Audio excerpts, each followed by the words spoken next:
I, okay, so I have to make the slide visible.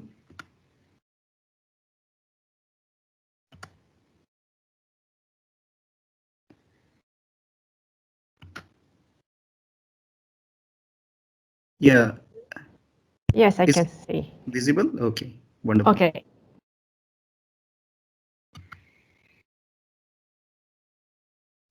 All right. So um I'm Raj Kumar Gupta from Department of Physics, BITS-Pilani, Rajasthan, and I welcome you all for this ILDP organized by Hiroshima University. I'm going to talk on surface plasmon resonance, a optical phenomena which has versatile application. Like largely it is used for sensing application, but in addition to sensing, there are some other application of this optical phenomena. So I'm going to give you a flavor of this wonderful sensing platform, which can be used for, other than sensing also, it can be used for some other kind of measurements. All right. So optical phenomena, as I mentioned you, that surface plasmon resonance, we can excite this or observe this phenomena in metal dielectric interface. You can see here. So metal have free electrons that can be allowed to oscillate in a quantized manner by some electromagnetic wave. Fine. So we will be having the free electron, which will be oscillating in the quantized manner. And as a consequence, we can get some, electromagnetic field, which we term them as surface plasmon polaritons. So this is the schematic. Now, the question is that how can we excite these surface plasmon polaritons followed by, the resonance that we observe. So we can see that this is a dispersion curve, and this is for the surface plasmon wave. Okay, and this is for the electromagnetic wave. Now in order to establish the resonance condition, so this is in air, this curve is in air, and if we want to establish some the resonance between surface plasmon wave with the incident wave, then we have to change the slope of this curve. So we change the slope by increasing the refractive index of the medium. N is equal to 1 here, n is greater than 1, then the slope of this curve will change and it will intersect at one point with the surface plasmon curve. At the point of intersection, we'll be having k the wave vector of the incident wave, it's matching with that of the surface plasmon wave, and that is the criteria for observing the resonance between the incident wave and the surface plasmon wave. So what we need here, we need the incident light to fall onto the metal surface from some medium whose refractive index is greater than 1. Okay. All right. So now this is again trivial mathematics to understand this. So we have the incident wave here, and this is the metal dielectric interface. This is the metal dielectric interface here. The light is falling at an angle, so this is the angle of incidence, theta I, and then we'll be having surface plasmon polytons, let us say along the x direction. So what is the component of this wave vector of this incident wave along the x direction? That we can write using this relation, that kx is equal to 2 pi by lambda. This is the refractive index of a prism of a coupling medium. I said that it has to be greater than 1, so you can use a prism whose refractive index is greater than 1 and sine of angle of incidence. And this is the wave vector for the surface plasmon wave, and here epsilon 1 and epsilon 2 are the dielectric constant of the interface. So one is for the air, for example, if it is air, then epsilon 1 is for that medium and epsilon 2 is for the metal. We want the free electron, so we have to have a metal surface, and so epsilon 2 can be metal. Fine. So this is what. Now we can see that at resonance, the kx has to be equal to kp, and when this resonance happen, there is a large transfer of energy of the incident electric field to that of the surface plasmon wave. So if you are observing the reflected light, for example, this is the metal surface, and the light will also get reflect from here. So if you put a detector over here, then at resonance, uh, the maximum energy transfer is going to happen between the incident wave and that of the surface plasmon wave. Then the detector is going to record the least intensity. Fine. So this is an indication that the resonance has happened, and you can do your calculation, which is involved, some parameter at the interface. Fine. So now one thing we can note from this slide that what we are doing, we are matching this Kp. So Kp is sort of constant, and we are matching by varying this Kx. So how can we vary Kx? There are two things here, two parameter here. Either we fix this angle of incidence constant and we change this lambda, which means that angle of incidence is constant, and uh, the the source is used as polychromatic light. Fine. Several wavelengths. So for one particular wavelength, this is going to match, and we have the we will observe the resonance. Second thing is that you use a laser light with lambda to be a constant, and then vary this angle of incidence theta. Fine. So at a particular angle of incidence, which is unique to that particular interface, metal dielectric interface, you observe the resonance condition, and the light, the reflected intensity, that will go to minimum. So this is a very fundamental understanding of the light which is reflecting from the surface. And we are going to measure this SPR phenomena from that given interface. Okay.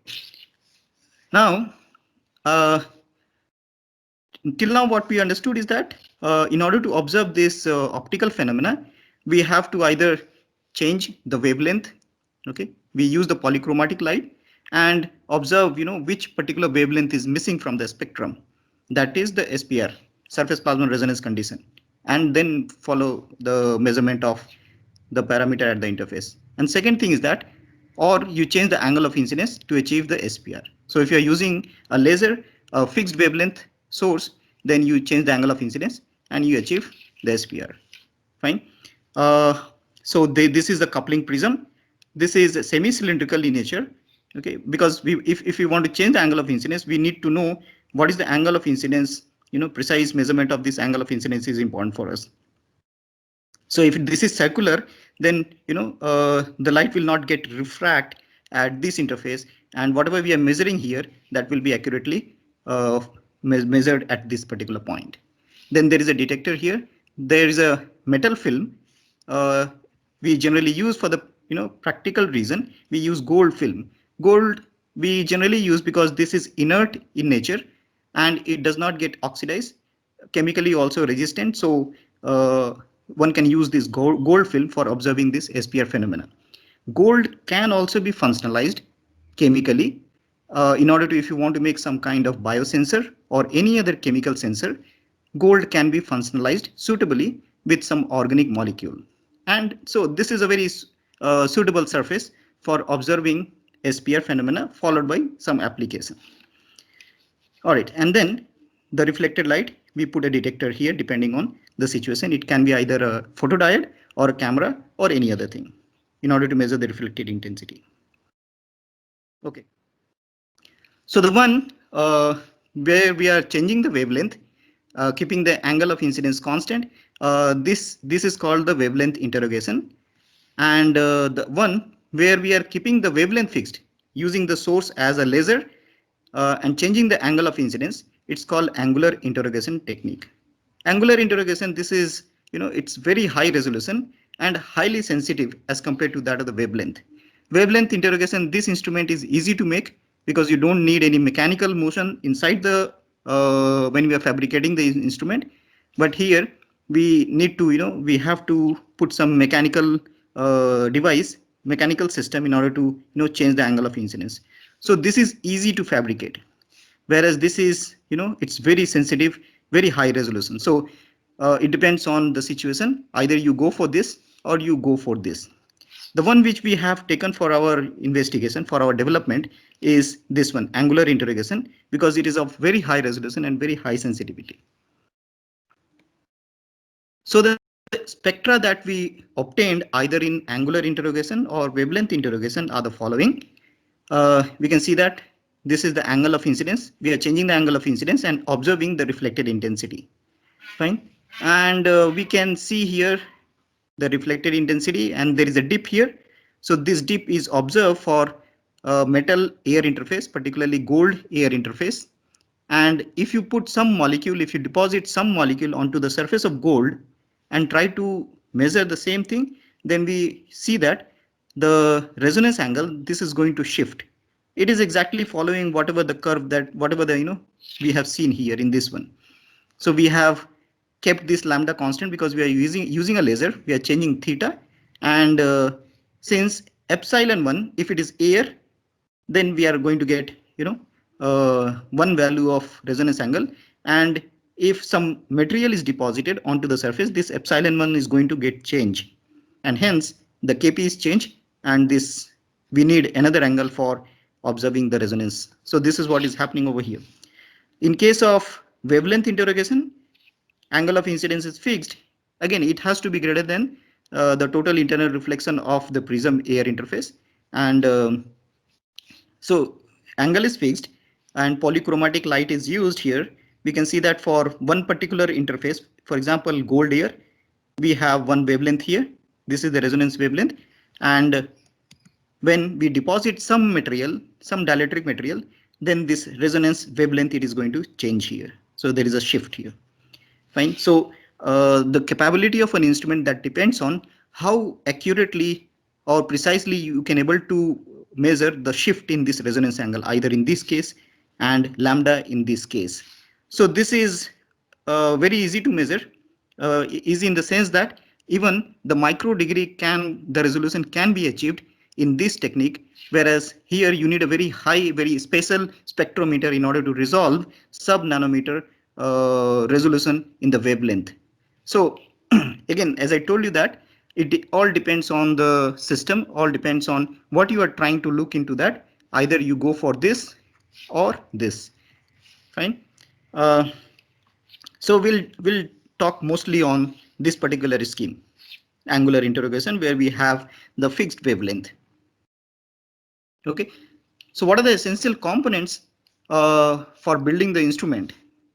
We need a source of light. It can be either monochromatic light or laser light, but it has to be stable in terms of its intensity, because if the intensity fluctuates, then the reflected intensity will also fluctuate, will not get such a nice curve as we are seeing over here. So it should be very stable in terms of intensity, in terms of the wavelength. Then we need a detector. We need coupling prism, metal film, particularly 50 nanometer thick gold film. Okay, so if the thickness is beyond this range, then surface plasmon resonance condition will generally not observed. And then we need a goniometric arrangement. Why we need a goniometric arrangement? Because if you look into this scheme, I want to change the angle of incidence and then measure the reflected intensity. So the one arm of the goniometer, it should be having the laser and other optical component, and there should be having the detector and other optical component. So goniometric arrangement is very cumbersome. It is expensive also, and it's very difficult to the portability. For example, if you want to make this device, transport this device to somewhere for field measurement, it is not possible because of the bulky nature of the goniometer. So in our project, what we have thought, let us get rid of this goniometric arrangement. Let us do something such that goniometer is not required, which is bulky as well as expensive in so far the instrumentation is concerned. So we tried our different way of performing the measurement. I'll show you shortly, but before going to that, let me just tell you the two modes of angular interrogation SPR instrument. So there are two modes, two popularly known modes are there. One is based on auto configuration, another is the Krushman configuration. So what happens is that when a light is incident with the angle of incidence greater than the total internal reflection, So we'll be having evanescent wave here, right? So at the other part of the interface, we'll be having evanescent wave. This evanescent wave will couple with the metal and it will excite the surface plasmon polariton's in the onto the surface of the metal. Fine. And so surface plasmon polariton is created, and then you change the angle of incidence and you can able to observe the SPR phenomena. Fine. So here we can see that in auto configuration, there is a gap, there is an air gap here, which is something like of 200 nanometer to 500 nanometer or even one micron. So you need there should be a gap over here.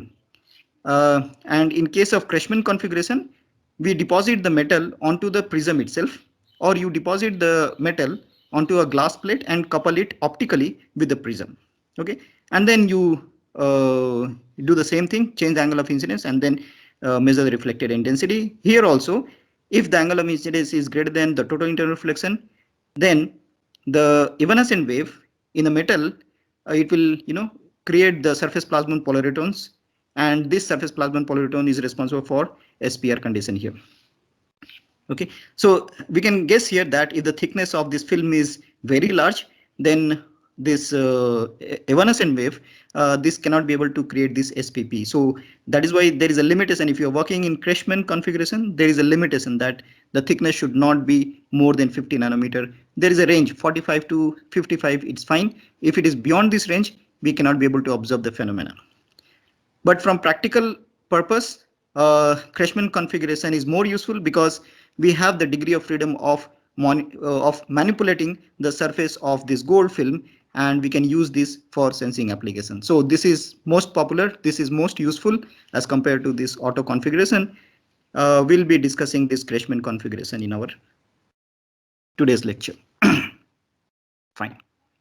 So as I mentioned you that we want to get rid of this goniometric arrangement. So what we thought, okay, let us, how can we get rid of the goniometric arrangement? We have to fix the source and then the detector. We should not move this source and detector, so there is no there is no reason why we can use the goniometry here. But at the same time, we have to change the angle of incidence and measure the reflected intensity. So what we thought, okay, let us try to move this prism itself, the prism table itself, precisely such that angle of incidence is changed. So we fix this and this, no need of using the goniometer. We change this prism table. Fine. So if you translate this vertically, the prism along with the gold film, then we can able to change. You can see that angle of incidence is getting changed here. Fine. So okay, so we can change the angle of incidence, and we can record the reflected intensity also. So this mechanism we have used in our novel instrument here. We can see that. So there is a scanning mirror here. There is a fixed laser source here. The light is getting reflected from this mirror, which is mounted on a motor here, and the light is getting reflected. So this is getting incident through this coupling prism here, and then we'll be having the gold film here. The prism assembly here, this is mounted on a vertical translation stage. So this has a degree of freedom in moving top and bottom, in the vertical direction, Z direction, or whatever you say. The light is getting reflected from here, and it is being collected through, a detector, segmented, position sensitive detector here. Why we need a position sensitive detector here? Because this is fixed. So if you rotate this mirror here, the angle of incidence will change, no doubt. But the spot which is falling at this initially at this particular point, now it is going to focus. It is going to position at some other point. So uh, the area under investigation, this is also going to get changed because of the rotation of this mirror, which is not desirable. Fine. Not only that, if the spot is falling at another location, then it is going to change the reflected light. It is going to change here. So it may fall somewhere at other point of this detector. Okay. So how we can able to bring it back? We translate this. So translate this such that the spot and the investigation that has been brought in, and this will be ensured by by recording that what is the deflection of the spot on this detector. So this is a, this is a segmented photo detector here. So any translation of any movement of this reflected intensity laterally, if it is happening, then this indicate that the point under investigation that has moved because of the rotation of this mirror. Fine. So we take this as a feedback and we put into the computer, and everything is feedback controlled.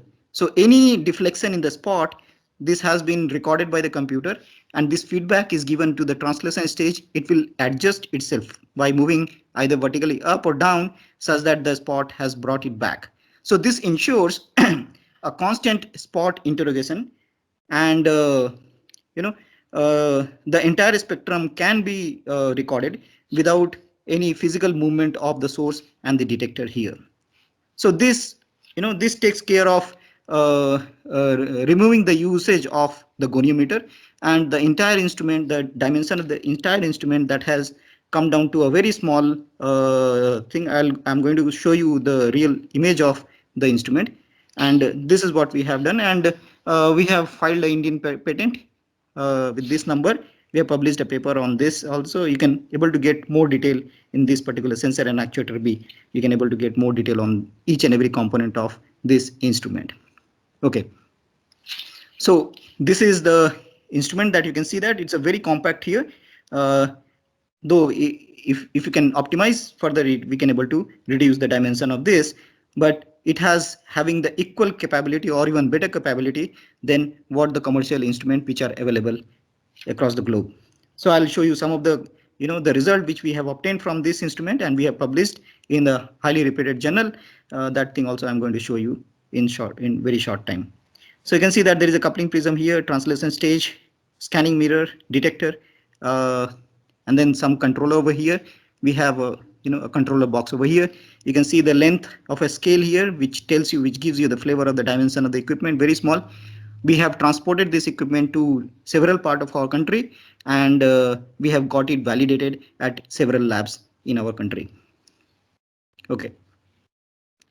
So the capability of this instrument. So you can see that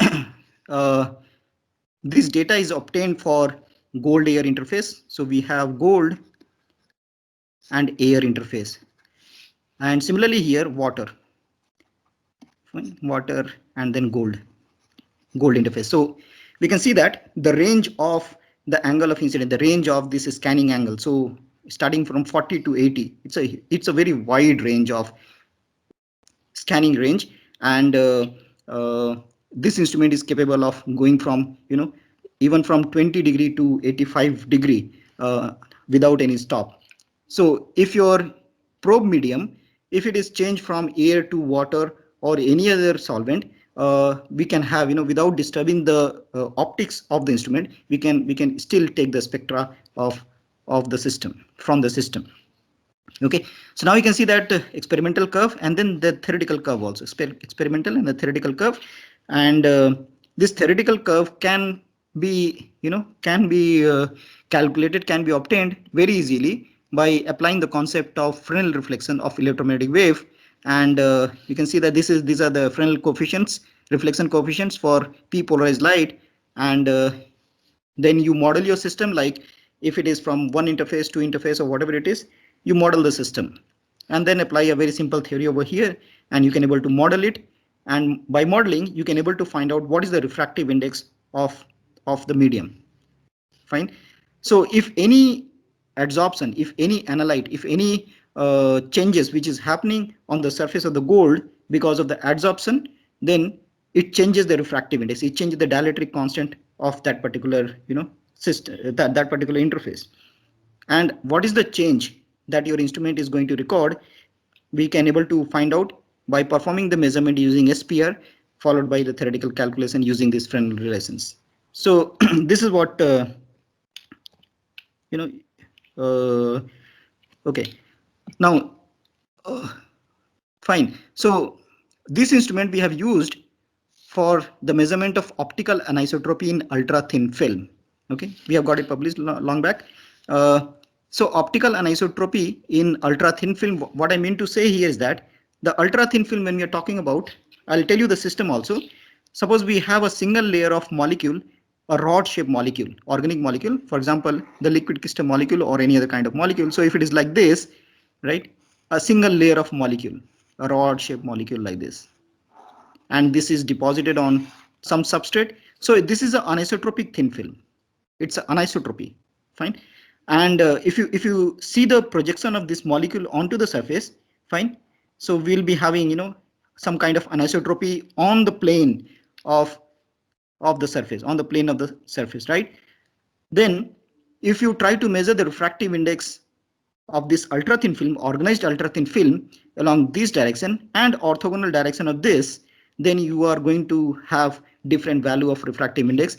This generally we say that this is the in plane birefringence, delta n, which is my Ne minus No. Ne is the refractive index for extraordinary wave, and this is the ordinary refractive index. Okay, so this is the optical anisotropy that I'm talking about. If you measure along the long molecular axis, this is Ne. If you measure orthogonal to this long molecular axis, it is No. So is this SPR being told to you that it's a highly sensitive, it's of high resolution, can be able to measure the optical anisotropy of this kind in ultra thin film, which arises because of the tilt of the molecule? So the answer is yes. Answer is yes. I'll show you some measurement. But before going to that, let me just tell you which ultra thin film that I'm talking about. So this is so you can see that there is a rod shaped molecule here, and we put this molecule onto the surface of water. They are amphiphilic in nature. Amphiphilic in the sense they have the dual characteristic. They are both hydrophilic and hydrophobic. So hydrophilic part, this will make Hadian bonding with the water, stay with the water. Hydrophobic part, stay away from the water. And if you have put a calculated number of molecule onto the surface of water, you are creating a two-dimensional layer onto the surface of water. That two-dimensional layer, now you can able to investigate in several ways. You can able to find out the thermodynamics related to this two-dimensional system, two-dimensional film. Fine. So I'm talking about a monolayer at the air water interface, a single layer of molecule onto the surface of water. It has certain advantage from fundamental point of view, from application point of view as well. Okay, so amphiphilic molecule, it should have to have one hydrophilic part and then hydrophobic part. The examples are given here: hydrophobic hydrocarbon aliphatic chain, fluorinated chain, semi-fluorinated chain, cyclic ring, polycyclic ring, and so on and so forth. Hydrophilic head group, which can able to make hydrogen bonding with the water, and some of the example are like this. Okay, so like fatty acid, long chain fatty acid, fine. So those are very classical example in this field, and several study people have done using those long chain fatty acid. Okay, all right, so these are rod shaped molecule, and we can able to form the single layer of molecule onto the surface of water. So this is the instrument, and you fill so this is called the trough. Fine, you have a space over here, you fill it with water, put the calculated number of molecule between these two movable barriers, and then you change the surface density and measure what is called the surface pressure. Okay, so this is the surface pressure versus inverse of surface density or area available for each molecule, isotherm here. Okay, so this is now this can be related to the three-dimensional system, like you have kept some non-interacting gas molecule, for example argon or xenon, in some container, right? And then you compress it isothermally. So you compress it isothermally, okay? And what you measure is the pressure. So what we see, so this is the PV diagram, and we have a gas phase over here. Fine, gas phase, then there is a plateau, and then there is a liquid phase here. Okay, so there is a plateau here which indicate that this is the first order phase transition, and if you increase the temperature, this first order phase transition can go to the continuous or the second order phase transition. So this is at the lower temperature. If you increase the temperature, the same thing, you can observe a continuous phase transition from gas to the liquid phase. Okay, so the thermodynamics you can able to probe here, all associated thermodynamics, molecular interaction, you can able to probe here using this PV diagram. Now, the same thing can be visualized if you drop one dimension. For example, you drop the z-axis here in the same system. So all the molecules are lying on the two-dimensional surface, and then this two-dimensional surface is, in our case, it's actually the water surface, and molecules are constrained to move on the surface of the water. Within the barriers, you decrease the area available for the molecule, which means that you are increasing the surface density. Then you measure the surface pressure. Okay, now when the surface density is very low, okay, so this is the low surface density, you go in this direction, you are increasing the surface density. Fine, area per molecule. So when the surface density is very low, uh, it behaves like a gas like phase, two-dimensional gas phase. There is no interaction between the molecule, and then when you try to bring it closer, then they will interact, they will coalesce, they will form the gas like phase. So this is the liquid expanded phase, a liquid like phase. Okay, liquid expanded phase. Then there is a phase transition over here. So there is, you can see that there is a plateau here, and this is the beginning of this liquid condensed phase. And then there is a kink here. Again, this kink and plateau, this indicate the first order phase transition. So liquid condensed phase, solid phase. And when you compress it completely, then there is no space for the molecule to go. It will collapse, and the monolayer no longer remains a monolayer, but it will go to the third dimension, and your system will break here. So this is the collapse here. Okay. Now what do we see here? We see the gas phase. I told several things like gas phase. I told you about the liquid expanded phase, liquid condensed phase, solid phase. Okay. And in the liquid expanded phase, according to our understanding, that there is no positional order, there is no orientational order of the molecule. In the liquid condensed phase, in the liquid condensed phase, uh, we have short range orientational order, no positional order. In solid phase, we have positional order and orientational order. Shall I pause for a while and continue, or shall I continue? Am I audible to everybody?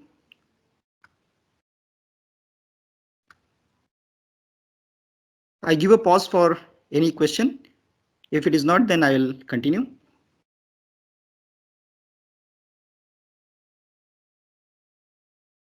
Hope I'm audible to all of you.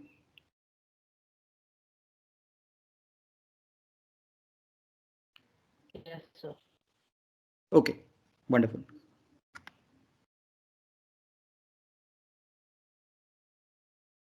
Uh, where is my slide? Slide is visible? Yes. Yes. Okay, fine.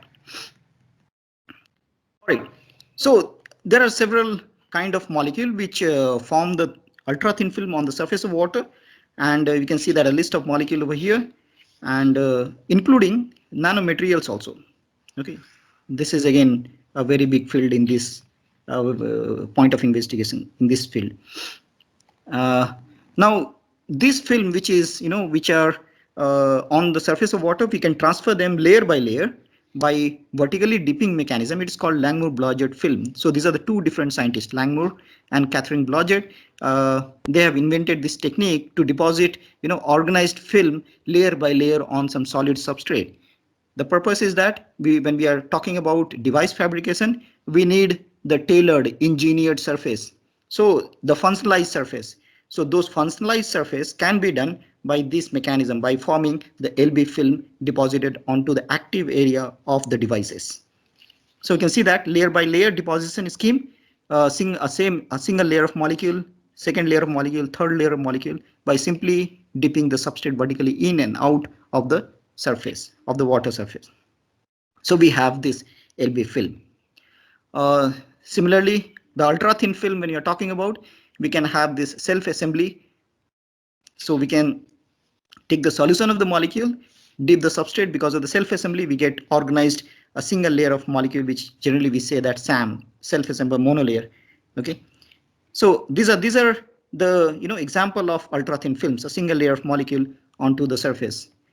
Now this, as I told you, that the self assembled monolayer or even the LB film, what is important is that how we are tailoring the surface, how we are changing the chemistry, the physico-chemical properties of the surface, because finally we have to get something, from that surface, from that engineered surface. So if we have tailored the terminal group of this molecule by some amine group, carboxylic group, or any other thing, then we are creating an active area, creating an active surface. This active surface can be used for sensing application or many other application. Okay, so this is the whole objective of forming this either LB film or the self-assembled monolayer. Okay, now let me come to our studies. Uh, I told you that we are going to investigate the ultra-thin film using our surface plasmon resonance instrument. So now what we have done, we have taken a long chain fatty acid. So this is, a long chain fatty acid, cadmium stearate.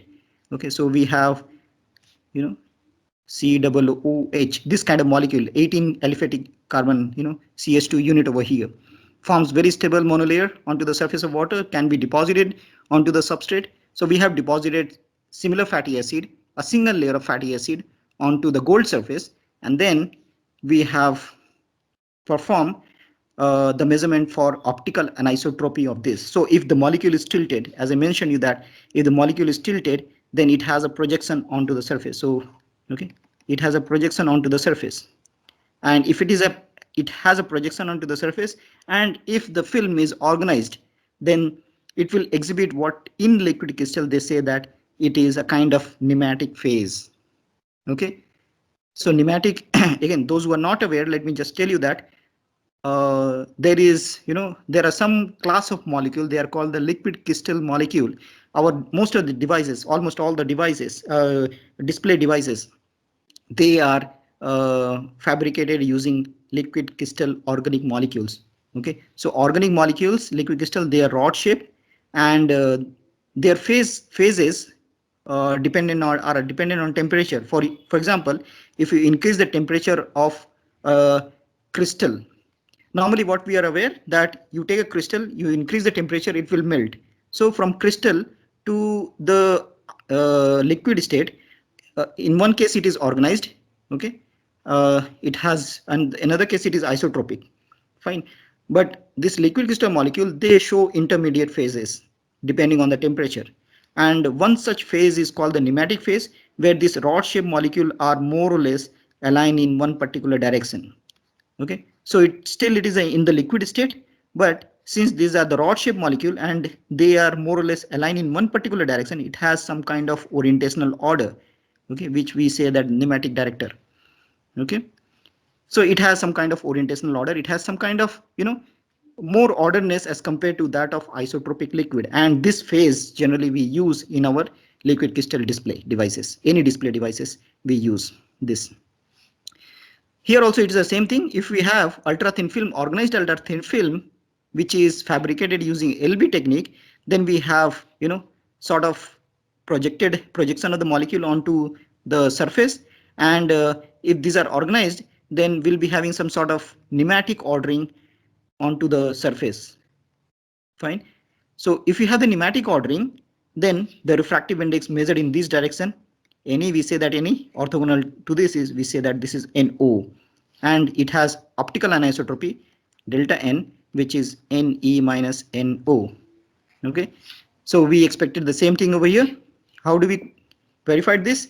We have taken the film of this cadmium stearate and we measured the refractive index. We performed this SPR measurement. This is the SPR curve, surface plasmon resonance curve, for gold layer, with then this is for the LB film, one layer, 0 degree, meaning the substrate is, taken and it has kept at one particular angle, and this is at orthogonal to that, the same film. So if it is isotropic in nature, then this minimum it should have been at the same location. But if it is a non-isotropic, if it is anisotropic in nature, then there is a shift in both the cases. The minimum should not appear at the same location, which means that the refractive index are different. Fine. So theoretically we fit this curve and we found that indeed it is different. Okay, so in one case it is the refractive index is found to be 1.26, another case it is 1.12. Okay, and it has been found from the literature that this fatty acid, when it is deposited in this condition, the condition that we have chosen in our experiment, if you deposit, it is inclined at an angle of 11 degree with respect to the surface normal. Okay, so this is 11 degree. Okay, so the film is anisotropic in this sense, and this anisotropy we could able to measure using our SPR instrument. We can see that these values. Okay, now we have taken a little more anisotropic system. We have taken the similar fatty acid octadecanthiol, the same number of aliphatic chain over here, the same length of the aliphatic chain as compared to the previous one, but only the thing here we have the SH. SH, it is going to bind chemically with the gold surface and form the, it is going to form the self-assembled monolayer of octadecanthiol. And how it is different from the previous one, this can tilt at an angle of 30 degree with respect to the surface normal. So this tilt of the molecule is increased, which means that I'm going to increase the anisotropy in the film. Fine. And when we did the measurement, we found that the value measured of the refractive index is increased as compared to that of the previous one. So the value of delta n is large in this case as compared to the previous one, because the tilt of the molecule, we have introduced the larger anisotropy in the film, which can be measured using our SPR system. The third system that we have taken here is it's a single wall carbon nanotube. So this long single wall carbon nanotube, it has been deposited onto the gold surface, and we found that all of them are aligned in almost one direction. So these are the bundle of carbon nanotube which we have scanned using AFM, atomic force microscope. Okay, so all of them are aligned in one particular direction. Now this system is highly anisotropic. All the molecules are lying flat. All the nanotubes are lying flat to the surface. So this is highly anisotropic. If you perform the measurement in this direction and in this direction, you will get a remarkable change in the physical properties. We have performed the electrical measurement. We found that in this direction, where there is no pathway for the charge to transfer, it behaves like a dielectric, whereas in this case, in this orientation, it behaves like a metal. So here also we observe the similar thing. We can see that uh, we can see this one. So this is this imaginary part of this carbon nanotube in one direction. It's very large, which means that this is conducting in nature. This is metallic in nature. Whereas in other case, this is like this, which indicate that this is dielectric in nature. So we have observed the same phenomena using our SPR instrument. Fine. So this tells us the capability of our instrument for measuring, even a very small change in the refractive index.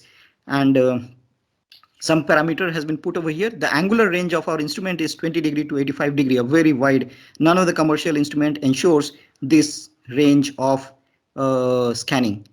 Angular resolution, again, it's modular.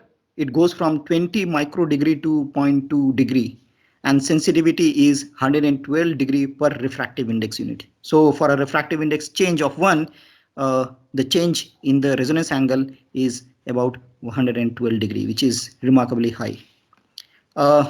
We are working on the further development of our instrument like SPR imaging, wavelength scan, electrochemical SPR. So these are some more development of the instrument that we are going to brought in for our research purpose, for commercial purpose also. We have we are trying to do a startup, and we have already published the instrument, put the instrument on a website. I think I have mentioned somewhere, that is sprsensors.org. Fine. So now the SPR, it can be used for sensing application. So how we are going to use this SPR for sensing? Again, this is different from any other kind of sensors where we need some kind of tagging. Fine, some labeling is required. So for example, the bioassay. So you have a bioassay, where there are several wells. Fine, and then you put appropriate dye molecule in each of these well, and then put your system over here and then try to see the change in color or various other things. So this SPR is label free. You don't have to put any label. And any molecular adsorption at the interface, since this is of high resolution, I can able to make the measurement of those events which is happening at the interface. Even the few molecule, if it adsorb to the surface, I can able to find out that whether it has been adsorbed or not. Okay, so for any sensors, this is the basic protocol. So what is the protocol? Like, we create active surface, active in the sense that it is going to attract one particular kind of analyte. For take an example of antibody or antigen pair. So you have an antibody over here, and then if you dispense the corresponding antigen into the medium, then that antigen will bind and it will change the refractive index. And any change in refractive index, it can be measured using our SPR phenomena. So I told you that this is the fundamental for any transducer. You take any transducer, either it is conductometric, optical, electrical, or any kind of transducer. Generally, this kind of process is being followed. You create the active area, you create the functionalized area where we are going to see the event by either adsorption or any kind of chemical interaction between the analyte and the active surface. So the material binds here, resonance angle will change, and we can able to measure that, quantify that thing off the line or online also. So you can see that this is a SPR as a sensor. There is a coupling prism, gold surface, and then we have the active surface over here. Through flow mechanism, we are passing the analyte here, and if it binds, then we record the response. What is the change in the response here?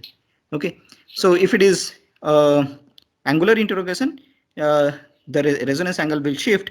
How much it shift, that we can able to quantify, and we can able to get the kinetic curves here. So we can see that the kinetic curve, this is with respect to time, the change in the response. So this is the response.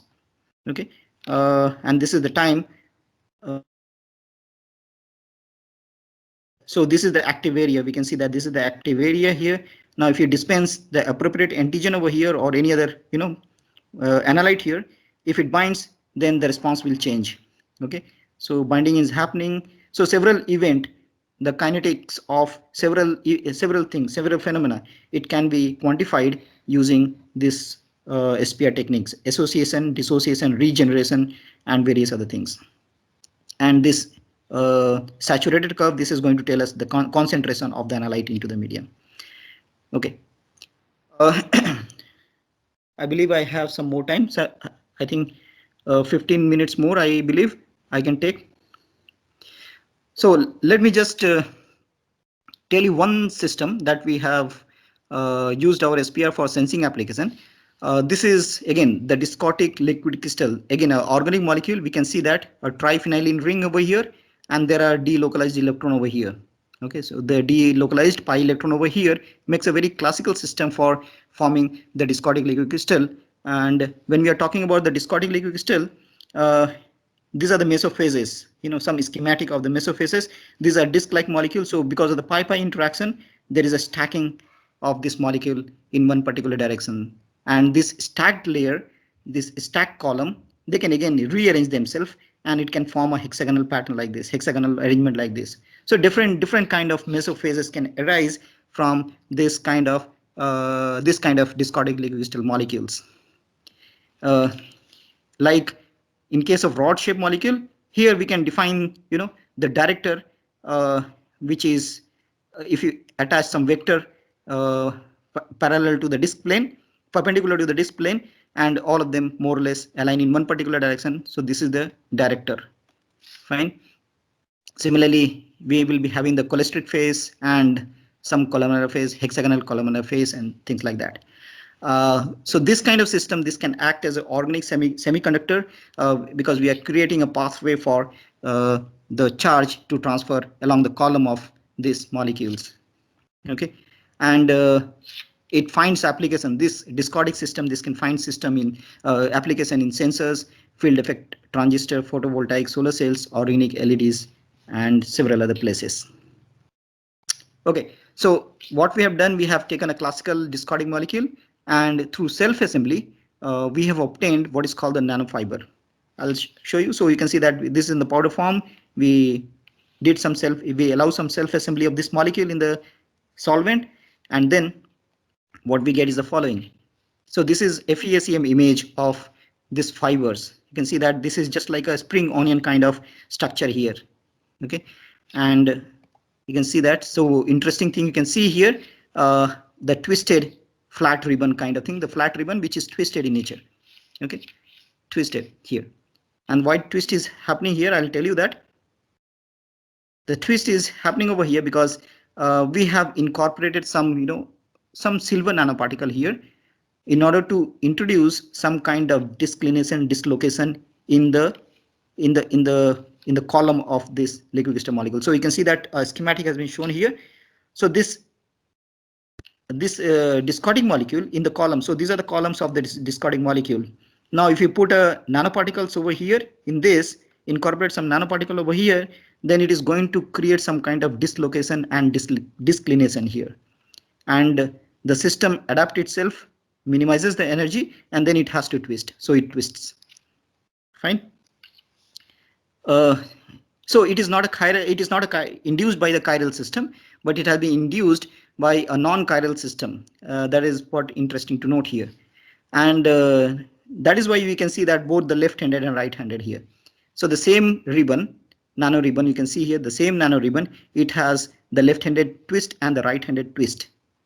So this is an indication that we can able to get induce the twist using this non-chiral dopant, which is purely governed by the introduction of disclination and dislocation in the geometry. Okay, so we have taken, all right, so this I already spoke. We have taken the same system for ethanol, for alcohol sensing and acetone sensing, organic molecule sensing, and we found we found a very good trend for the absorption. Okay, so we can see that. So the twisted system, so this is the single silver nanoparticle incorporated weight percentage you can see here, and if you increase the weight percentage, then this response is also increasing, and this response increases because there is an increase in surface to volume ratio. So take a tape, take a ribbon, and then twist it. The surface to volume ratio is going to increase, and that increase is is reflected in this a systematic change in this peak of this sensograms. Fine. Uh, Now this is a special thing here. When this nano ribbon forms, we have seen that the molecule has having the aliphatic chain at the periphery. So molecules has aliphatic chain at the periphery when it assemble in a columnar form. So this column, each column has having this kind of brushes here. Okay, this kind of brushes here. Now, when it is exposed to organic solvent like acetone or ethanol, this perturbs the geometry of these brushes. And because of the perturbation of that geometry, we are able to sense this, So this is whatever the sensing whatever the change in the response we are monitoring over here, this is because of not the physical adsorption of the molecule, but because of the geometry, the change in the geometry of these brushes on the periphery of each of these columns of the nano ribbon. Fine. So we have done some systematic studies here for acetone and ethanol, and we got that the maximum response is we're going to get for twisted nanoribbon with 0.5 weight percent of SNP, which has the highest twist here. Okay, this is another example. The SPR can be used for optical filter here. So we can have the white light here, and then so this is wavelength based. So wavelength based. Okay, this is not the angular based here. So we are sending a white light over here, and then we have a liquid crystal here, metal, and then we have a liquid crystal here. Now, if we apply the field, the liquid crystal orientation of the liquid crystal will change, which means that the refractive index at the interface is going to change. And so you have a control over the refractive index at the interface by the application of electric field. And as a consequence of this, you can see that we can able to have different absorption or different wavelength, which is dependent on the voltage. So you have designed a filter where you can able to change the voltage, and you can able to filter out one particular range of wavelength from the spectrum. So this is a very interesting work done by Wang et al. And published long back 1995, but still it's one of the interesting thing in this particular field. All right, so I am done from my side. My beautiful institute over here. You can see that this is the clock tower of our institute, and then fine. My research area, I'm working on diverse field like liquid crystal, nanomaterial, nanocomposite, instrumentation. Also, I'm working a lot. Ultra thin film, bulk. This is my group. I, Dr. Manjula Devi. These are my current students. Okay, fine. So I'd like to thank organizers for giving me this opportunity to present my work. DST India for funding, my student and my collaborators. Thanks, and thank you to all for your kind attention.